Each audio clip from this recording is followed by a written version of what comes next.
Gloucestershire. Rolling green hills, quaint villages, honey-coloured cottages, a postcard England. Life here seems gentle, safe, and far removed from the chaos of the city. It's the England of tradition and quiet dignity, where evil feels impossible. But evil doesn't always come with warning signs. Sometimes it hides behind the most ordinary doors. In Gloucester, Cromwell Street was just another row of terraced houses. Number 25 blended in, unremarkable, a bit run down, but nothing to draw a second glance. Yet behind its crumbling walls, a nightmare unfolded. The air inside was thick with fear, secrets buried beneath the floorboards. For years, this house was a black hole, swallowing hope and life. The contrast between the idyllic countryside and the horror within is chilling. The most terrifying monsters often look just like us. The story of 25 Cromwell Street is about the people who lived and died there. It forces us to confront the darkest corners of human nature. How could such horror go unnoticed for so long? The house is gone now, demolished and erased from the landscape, but its shadow remains, a permanent stain on the peaceful image of the English countryside. Evil can wear the most ordinary mask, and sometimes it lives right next door. Frederick West was born in 1941, growing up in rural Herefordshire amid poverty and dysfunction. His family was troubled with whispers of abuse and broken trust. A teenage accident left him changed. Beneath the surface, a predator emerged. Hidden spaces, buried secrets. He was methodical. Fred's story is a warning. Monsters can be made, not just born. Rosemary Letts was born in 1953, growing up in a home ruled by her abusive, controlling father.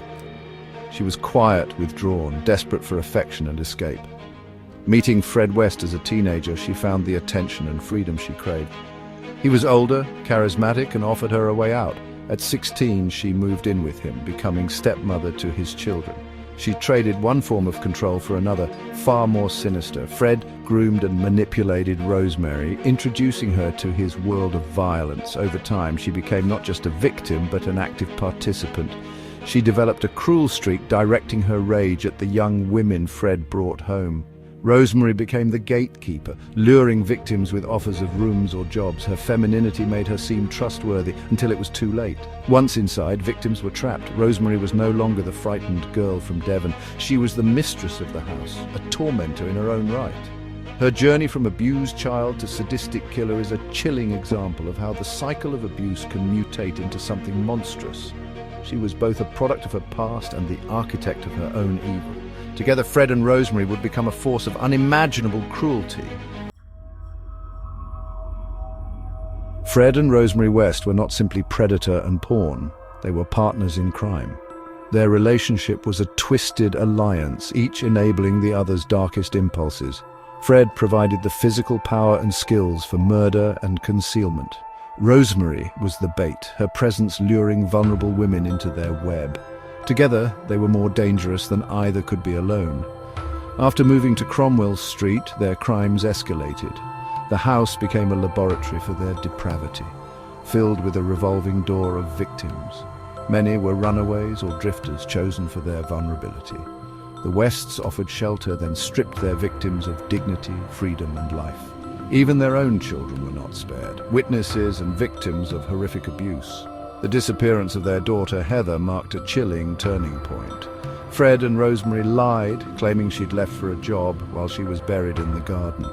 No line was too sacred to cross, not even their own flesh and blood.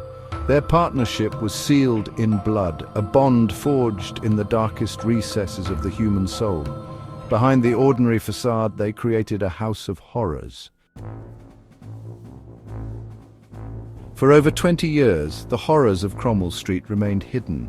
The Wests operated with chilling impunity until their own daughter spoke out. In 1992, after years of abuse, she went to the police. Her story was hard to believe, but it triggered an investigation.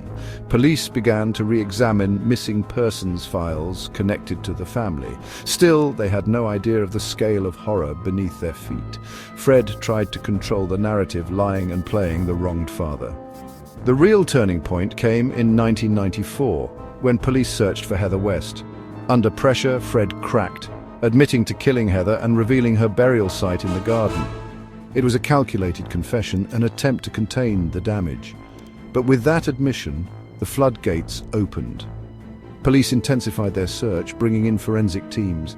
Fred, realizing the game was up, began to talk, offering up more names, more bodies. He pointed to spots in the cellar under the patio. "Dig there." The investigation transformed from a missing person case to the unearthing of a mass grave. The walls of Cromwell Street were finally beginning to talk. Each discovery revealed a new layer of horror. The secrets buried for decades were coming to light. The West's reign of terror was ending. The truth was more horrific than anyone could have imagined. The silence was finally broken, and the world would never see Cromwell Street the same way again. The excavation of Cromwell Street was painstaking. The house became a tomb, every inch a crime scene. Forensic teams dug up the garden, breaking apart the patio Fred had laid. Beneath the concrete, they found Heather West's remains. But that was only the beginning. The search moved inside, to the cellar, the bathroom, even the chimney. Human remains were found, some dismembered, buried to be hidden forever. Fred had used his builder's skills to create makeshift tombs. The air was thick with the grim reality of what they were uncovering. Detective Superintendent John Bennett described the scene as a butcher's shop. In total, 9 bodies were found at Cromwell Street. The search expanded to other properties, more victims, more secrets. The final count, 12 lives erased. The excavation revealed Fred's methodical, cold-blooded nature. He was a planner, a concealer, living for years atop his victims. Cromwell Street became a symbol of hidden evil. The police had unearthed a private hell, maintained for over 2 decades. The silence of the house was finally shattered, and the world saw the true face of evil. As bodies were unearthed, police worked to identify the victims and trace their last steps. For families, the discoveries brought closure and new grief. Detective Superintendent Bennett called it a story of abuse, torture, and calculated murder. Fred's confessions were manipulative, shifting blame onto Rosemary. He seemed to relish the attention, holding power over the investigation.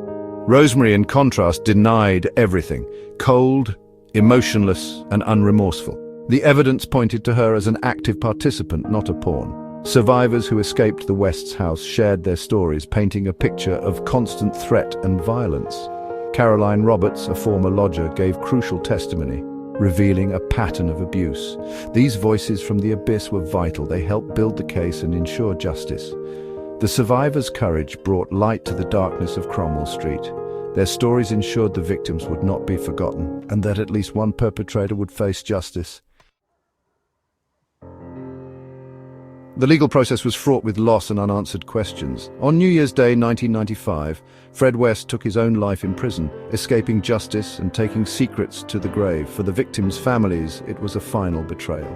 Rosemary West stood trial later that year. The prosecution painted her as an equal partner in murder. Her defense claimed she was a victim. The jury found her guilty on all 10 counts. She was sentenced to life in prison with no chance of release. She showed no emotion as the verdict was read. For Gloucester, the revelations left a deep scar. Cromwell Street became infamous, a symbol of horror. The house was demolished, replaced by a walkway, but the psychological scar remained. The West children were left to rebuild their lives, carrying the weight of their name and trauma. Some have spoken publicly, showing remarkable resilience. The aftermath is a tapestry of justice, silence, and survival. The story did not end with the trial. Its echoes continue to haunt the community, a reminder of the fragility of peace and the depths of human cruelty. What can we learn from such darkness? The West case exposed failures in social services, policing, and community vigilance. Vulnerable young women disappeared for years, their absence overlooked. The case forces us to ask, who do we value and who do we ignore? Evil is not always obvious. It can be quiet, mundane next door.